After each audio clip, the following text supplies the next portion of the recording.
तंत्रिका तंत्र, nervous system. तो ये वाला लेक्चर हमारा मिसिंग भी था, काफ़ी लोगों ने कमेंट में रिक्वेस्ट भी करी थी। तो फ्रेंड्स आज के इस वीडियो में अच्छे से हम समझेंगे इसको। साथ ही साथ दोस्तों लास्ट में मैंने एक काफ़ी इंपॉर्टेंट टेस्ट भी इंक्लूड करा आपके लिए। इस टॉपिक से जो लास्ट ईयर एग्जाम्स में क्वेश्चंस पूछे गए हैं वो सारे क्वेश्चन मैंने इस टेस्ट में इंक्लूड करे हैं, तो आप टेस्ट जरूर लगाइएगा, आपको काफ़ी बेनिफिट मिलेगा। चलिए दोस्तों लेक्चर को स्टार्ट करते हैं। सबसे पहले हम बात करते हैं तंत्रिका तंत्र, नर्वस सिस्टम होता क्या है। तो देखिए फ्रेंड्स, तंत्रिका कोशिकाओं मतलब न्यूरॉन से बना हुआ एक जाल, एक नेटवर्क होता है जो सोचने, समझने, याद रखने या किसी इंस्ट्रक्शन या मैसेज को शरीर के अन्य अंगों तक पहुंचाने का काम करता है। ठीक है, जैसा कि आप डायग्राम में देख पा रहे हैं। तंत्रिका तंत्र मतलब नर्वस सिस्टम बना किस चीज का होता है, तो ये बना होता है न्यूरॉन मतलब तंत्रिका कोशिकाओं से मिलकर बना होता है। ब्रेन, मस्तिष्क और स्पिनल कॉर्ड मतलब मेरुरज्जु, इनसे मिलकर बना होता है नर्वस सिस्टम। अब देखिए एक एक करके मैं आपको सभी के बारे में डिटेल से अच्छे से बताऊंगा। सबसे पहले हम बात करते हैं न्यूरॉन। यहाँ से भी एग्जाम में क्वेश्चंस देखने को मिलते हैं। तो तंत्रिका कोशिकाएं जो होती है वो क्या होती हैं? ये मस्तिष्क की एक आधारभूत यूनिट है, आधारभूत इकाई है। इसका काम क्या होता है? मस्तिष्क से सूचना का आदान प्रदान करना। तो काफी इंपॉर्टेंट है। इससे एग्जाम में क्वेश्चन ये पूछा जाता है कि तंत्रिका जो कोशिकाएं हैं वो मानव की सबसे बड़ी कोशिका होती हैं। तो ये आपको बिल्कुल ध्यान रखना है। तंत्रिका कोशिका मानव की सबसे बड़ी कोशिका होती है। लगभग इसकी लंबाई जो होती है वो 90 सेंटीमीटर होती है। तो ये एग्जाम में पॉइंट पूछा गया था। तो ये मैंने आपको बताया तंत्रिका कोशिकाएं क्या होती हैं, इनका काम क्या होता है। आगे बात करते हैं दोस्तों हम मस्तिष्क की। तो इसको हम अच्छे से डिटेल में समझेंगे, यहाँ से काफी क्वेश्चंस निकल कर आते हैं। तो बात करते हैं देखिए हम ब्रेन की। तो ब्रेन जो है हमारा वो 3 भागों में बटा होता है। एक होता है अग्र मस्तिष्क, इसमें हम 3 सेक्शन कवर करेंगे। प्रमस्तिष्क जिसे बोलते हैं सेरिब्रम, सेकंड है थैलमस और थर्ड है हाइपोथैलमस। इन तीनों भाग को हम कवर करेंगे, यहाँ से काफी क्वेश्चंस पूछे जाते हैं। अब बात करते हैं मध्य मस्तिष्क की। तो उसमें दोस्तों हम डिस्कस करेंगे कार्पोरा क्वाड्रिजेमिना भाग, जो कि एग्जाम में ये भी काफी इंपॉर्टेंट है। ठीक है, पश्च मस्तिष्क की बात करते हैं तो उसमें 2 भाग काफी इंपॉर्टेंट है जिसको हमको ध्यान रखना है। सबसे पहला सेरिबेलम और दूसरा आता है मेडुला ऑब्लोंगेटा। तो ये दोनों चीज हम पश्चिम मस्तिष्क में डिस्कस करेंगे। और सबसे लास्ट में मैं आपको बताऊंगा स्पिनल कॉर्ड मतलब मेरुरज्जु के बारे में। तो ये मैंने आपको बताया ब्रेन के 3 भाग, जिसको हम अलग अलग सेक्शन में कवर करेंगे। तो फ्रेंड्स अगर मस्तिष्क की बात करते हैं हम, तो देखिए उसमें सबसे पहले हम बात करते हैं सेरिब्रम की। सेरिब्रम को हिंदी में क्या बोलते हैं? प्रमस्तिष्क बोलते हैं। यह मस्तिष्क का सबसे बड़ा भाग होता है। कौन सा? सेरिब्रम। लगभग मस्तिष्क का 2/3 हिस्सा जो होता है वो क्या होता है? सेरिब्रम ही होता है। काफी इंपॉर्टेंट होता है यह भाग। बुद्धि और चतुराई का केंद्र होता है कौन? सेरिब्रम। ये भी एग्जाम में पूछा गया क्वेश्चन है। सेरिब्रम जो मस्तिष्क का हिस्सा है ये काफी एक्टिविटी को कंट्रोल करता है, नियंत्रण करता है। देखिए कौन कौन सी? बोलना, सूंघना, प्रेम, भय या किसी चीज को समझना, सोचना, याद रखना, ये सब जो एक्टिविटी होती है इस सब को कंट्रोल कौन करता है? सेरिब्रम करता है, मस्तिष्क का ये भाग करता है। तो ये मैंने आपको बताया, काफी इंपॉर्टेंट है, यहाँ से भी काफी क्वेश्चंस निकल कर आते हैं। आगे बात करते हैं, देखिए अग्र मस्तिष्क का एक और भाग आता है थैलमस। मस्तिष्क का यह भाग जो होता है ये दर्द का अनुभव कराना, ठंडा या गर्म की पहचान करने का कार्य कौन करता है? थैलमस करता है। अगर मस्तिष्क का अगला भाग आता है हाइपोथैलमस। तो यहाँ से भी काफी क्वेश्चंस बनते हैं। अंतःस्रावी ग्रंथियों से निकलने वाला हार्मोन जो है उस पर नियंत्रण, कंट्रोल करने का काम कौन करता है? हाइपोथैलमस करता है।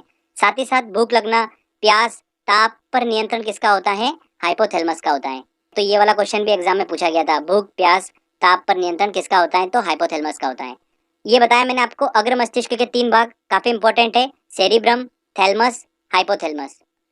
आगे बात करते हैं दोस्तों हम मध्य मस्तिष्क का। देखिए एक भाग है काफी इंपॉर्टेंट है, वो कार्पोरा क्वाड्रिजेमिना। तो कार्पोरा क्वाड्रिजेमिना जो है ये किस लिए रिस्पॉन्सिबल होता है? देखिए मैं आपको बताता हूँ। मस्तिष्क का यह भाग जो है देखने सुनने की शक्ति को कंट्रोल करता है। ठीक है, उसको नियंत्रित करता है। तो ये ध्यान रखना है आपको। मध्य मस्तिष्क का बस हमको एक ही चीज ध्यान रखना है, कार्पोरा क्वाड्रिजेमिना। आगे आता है पश्चिम मस्तिष्क। देखिए सबसे लास्ट वाला हिस्सा मस्तिष्क का, इसमें हम 2 भाग डिस्कस करेंगे, सेरिबेलम और मेडुला ऑब्लोंगेटा। मेडुला जो है ये काफी इंपॉर्टेंट है और यहाँ से 2 से 3 बार एग्जाम में क्वेश्चन पूछा जा चुका है। तो चलिए मैं आपको बताता हूँ एक एक करके। देखिए ये वाला जो हिस्सा होता है मस्तिष्क का ये कहलाता है सेरिबेलम। मस्तिष्क का इस भाग का जो काम होता है वो होता है सिर्फ और सिर्फ शरीर का संतुलन बनाए रखना। इसलिए शरीर के संतुलन के लिए कौन रिस्पॉन्सिबल होता है? सेरिबेलम होता है। आपको डायग्राम में दिख रहा होगा ये भाग कहाँ पर है। अगला भाग जो आता है वो आता है मेडुला। बहुत ही इंपॉर्टेंट है, यहाँ से बार बार क्वेश्चन पूछा गया और 2015-16 एसएससी में भी क्वेश्चन पूछा गया था। मैं आपको बताऊंगा कौन सा क्वेश्चन पूछा गया था। मेडुला जो हिस्सा होता है मस्तिष्क का ये मस्तिष्क का सबसे पीछे का भाग होता है, ठीक है। और इसका देखिए काम क्या होता है, हार्ट बीट को नियंत्रण करना, ब्लड प्रेशर को नियंत्रण करना और श्वसन का नियंत्रण करने का कार्य किसका होता है, मेडुला का होता है। तो फ्रेंड्स 2015-16 एसएससी में ये क्वेश्चन पूछा गया था कि श्वसन का नियंत्रण करने का काम मस्तिष्क का कौन सा भाग करता है, तो कौन सा करता है, मेडुला करता है, ठीक है। तो ये आपको दिमाग में रखना है। तो फ्रेंड्स ये मैंने आपको बताए हैं अग्र मस्तिष्क, मध्य मस्तिष्क और पश्चिम मस्तिष्क के सारे भाग बताए मैंने आपको। बस आपको जितना दे रहा हूँ ना नॉलेज में, बस आपको उतना ध्यान रखना है। इसके अलावा आप बिल्कुल भी टेंशन मत लीजिए, ज्यादा डेप्थ में मत जाना, क्वेश्चंस इन्हीं में से देखने को मिलेगा आपको। मस्तिष्क का एक हिस्सा बच जाता है, उसको भी हम डिस्कस कर लेते हैं, वो है स्पिनल कॉर्ड। इसको हिंदी में बोलते हैं मेरुरज्जु। ये मस्तिष्क का वह भाग है जो बैकबोन तक फैला होता है और इसका काम क्या होता है वो भी हम समझ लेते हैं। रिफ्लेक्स एक्शन जो होती है, प्रतिवर्ती क्रिया, उसका नियंत्रण करने का काम किसका होता है, स्पिनल कॉर्ड का होता है। तो रिफ्लेक्स एक्शन क्या होता है, देखिए एग्जांपल आपको बताता हूँ मैं। जैसे कि आंखों में कीड़ा गिरने पर आंख खुद ही बंद हो जाती है, उसको क्या बोलते हैं, रिफ्लेक्स एक्शन बोलते हैं। और ऐसी एक्टिविटी पर नियंत्रण किसका होता है, स्पिनल कॉर्ड का होता है, मेरुरज्जु का होता है, ठीक है फ्रेंड्स। तो दोस्तों ये मैंने आपको पूरा नर्वस सिस्टम के सारे भाग बता दिए हैं। कुछ इंपॉर्टेंट पॉइंट्स और डिस्कस कर लेते हैं जो एग्जाम में पूछे जाते हैं। ईईजी का प्रयोग मस्तिष्क संबंधी बीमारी का पता लगाने में किया जाता है। ईईजी का फुल फॉर्म जो होता है वो क्या होता है, इलेक्ट्रोएन्सेफेलोग्राफ, ठीक है। ये मैंने आपको रोग उपचार वाले वीडियो में बताया था अच्छे से। अगला देखिए पॉइंट, रिफ्लेक्स एक्शन जो होता है उसका सबसे पहले जो पता लगाया था वो किसने लगाया था, मार्शल हॉल ने पता लगाया था। अगला देखिए इंपॉर्टेंट पॉइंट, मस्तिष्क का औसतन वजन जो होता है वो कितना होता है, 1400 ग्राम होता है। तो ये आपको पता होना चाहिए। लास्ट में देखिए ये एग्जाम में पूछा गया क्वेश्चन है कि जन्म के बाद जो मानव होता है उसके जो नर्वस टिश्यू होता है उसका विभाजन नहीं होता है, तंत्रिका ऊतक में कोई भी विभाजन नहीं देखा जाता है जन्म के बाद से। तो बस ये कुछ इंपॉर्टेंट पॉइंट्स है जिनको आपको दिमाग में रखना है। तो फ्रेंड चलिए मैं आपको अब 3 इंपॉर्टेंट भाग बताता हूँ मस्तिष्क के जो आपको बिल्कुल आना चाहिए। एक बार रिवीजन कर लेते हैं। मेडुला, मेडुला जो हिस्सा है मस्तिष्क का वो किस लिए रिस्पॉन्सिबल होता है, देखिए क्या नियंत्रण करता है, क्या कंट्रोल करता है मेडुला, हार्ट बीट को नियंत्रण करता है, ब्लड प्रेशर को नियंत्रण करता है, श्वसन का नियंत्रण करता है, ये काम होता है मेडुला का। अगला देखिए हाइपोथैलेमस, ये भी बहुत इंपॉर्टेंट है, ध्यान रखना। भूख प्यास ताप पर नियंत्रण करने का काम कौन करता है, हाइपोथैलेमस करता है। सेरिब्रम आता है अगला, सेरिब्रम बुद्धि चतुराई का केंद्र होता है, ठीक है, सबसे बड़ा हिस्सा होता है मस्तिष्क का ये। किसी बात को सोचने समझने की शक्ति, याद रखने की शक्ति का नियंत्रण कौन करता है, सेरिब्रम करता है। तो ये तीनों बहुत इंपॉर्टेंट है, आपको ये तीनों आना ही चाहिए, एग्जाम में इनसे ज्यादा क्वेश्चंस पूछे जाते हैं। तो फ्रेंड चलिए यहाँ पर हमारा देखिए नर्वस सिस्टम जो है पूरा कंप्लीट होता है, तीनों भाग हमने अच्छे से डिस्कस कर लिए हैं। अब बारी है टेस्ट लगाने की, चलिए टेस्ट लगाते हैं। देखिए दोस्तों पहला क्वेश्चन है, मस्तिष्क के किस भाग में भूख लगने और भोजन से तृप्ति की अनुभूति करने का केंद्र स्थित है, किस भाग में स्थित है, ये मैंने आपको बताया था हाइपोथैलेमस में। तो आंसर क्या होगा इसका, सी आंसर होगा।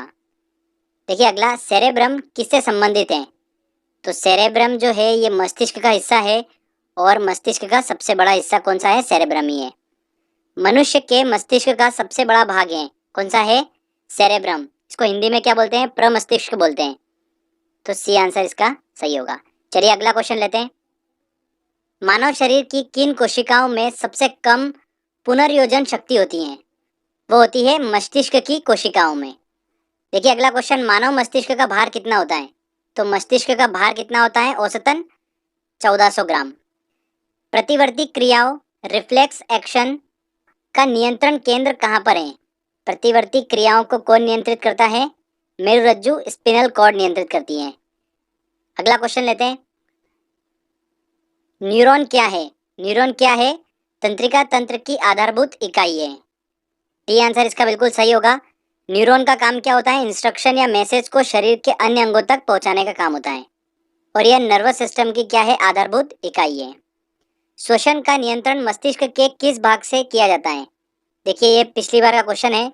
श्वसन का नियंत्रण जो है वो मस्तिष्क के मेडुला भाग के द्वारा किया जाता है। तो आंसर क्या होगा इसका, बी आंसर। अगला है, जन्म के बाद मानव के किस ऊतक में कोई कोशिका विभाजन नहीं होता है, तो किसमें नहीं होता है, तंत्रिका ऊतक में, नर्वस टिश्यू में। आंसर क्या होगा इसका, बी आंसर। चलिए अगला क्वेश्चन लेते हैं।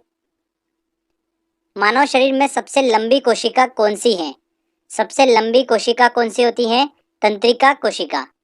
डी आंसर सही होगा, लगभग 90 सेंटीमीटर लंबी होती है ये।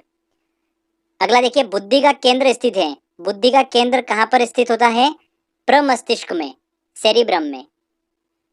ईईजी का प्रयोग किसकी गतिविधि दर्ज करने के लिए किया जाता है? तो ईईजी का प्रयोग मतलब इलेक्ट्रोएन्सेफेलोग्राफ का यूज किया जाता है मस्तिष्क की गतिविधि दर्ज करने के लिए। सी आंसर सही होगा। और ईसीजी का प्रयोग किया जाता है हृदय की गतिविधि को दर्ज करने के लिए। ठीक है, तो दोनों में कंफ्यूज मत होइएगा आप।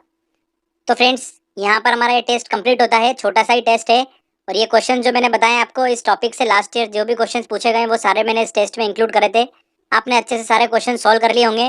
दोस्तों, अगर आपको वीडियो अच्छा लगा है, मेहनत अच्छी लगी है, तो प्लीज़ वीडियो को लाइक करिए, शेयर करिए और कमेंट करके बताइए आपको वीडियो कैसा लगा।